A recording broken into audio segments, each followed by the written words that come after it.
your first try. Let me show you how. Step 1. Figure out your tile layout. Start by snapping chalk lines between the center points of opposing walls, which will intersect at the center of the room. Make sure they are perfectly square and adjust them if necessary. Next, add grid lines in 2-foot sections in the direction where you want to start the tile. These lines help to make sure that the tile is laid straight, creating an easy grid pattern to follow. Next, lay out a row of loose tiles in both directions. Use the tile spacers to leave space for uniform joints.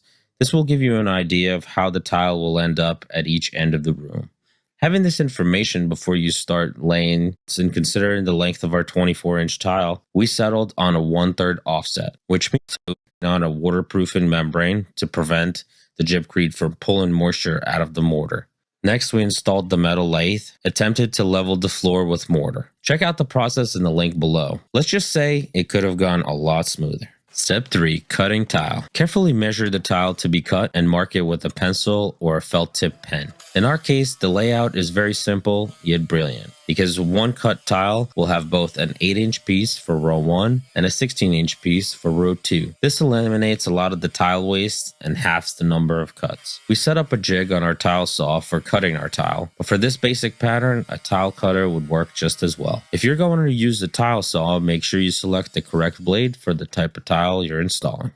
For the size of our 12 by 24-inch tile, we went with the VersaBond LFT Grade Fortified Medium Bed Mortar. LFT stands for Large Format Tile. Large Format Tile is any tile that has at least one side long enough mortar to a bucket area using the flat side of the trowel. Next, use the notch side of the trowel to comb the mortar into standing ridges by holding the trowel at a 45-degree angle. Then remove excess mortar, leaving a uniform ridge setting bed. And remember, don't spread mortar on the area larger than you can set in 15 minutes.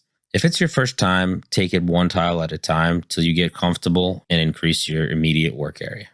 Step 5. Setting tile. Not sure if you noticed, but the variation of shades is an inherent characteristic of the tile box. In the corner of they are perfectly square. Insert tile spacers. If you need a demo on how the system works, check out the video in the description below. When you're setting tile one at a time, place them straight down on the mortar bed and use a slight twisting motion to get them into place. Under no circumstances slide the tiles into place, as this will collapse the ridges and give you tile perimeter tile last, and leave a 1/4-inch gap between the tile and the wall. Any 3/16 nicely, so I decided to clean up the area and grab a quick lunch. I'll be able to easily set them later.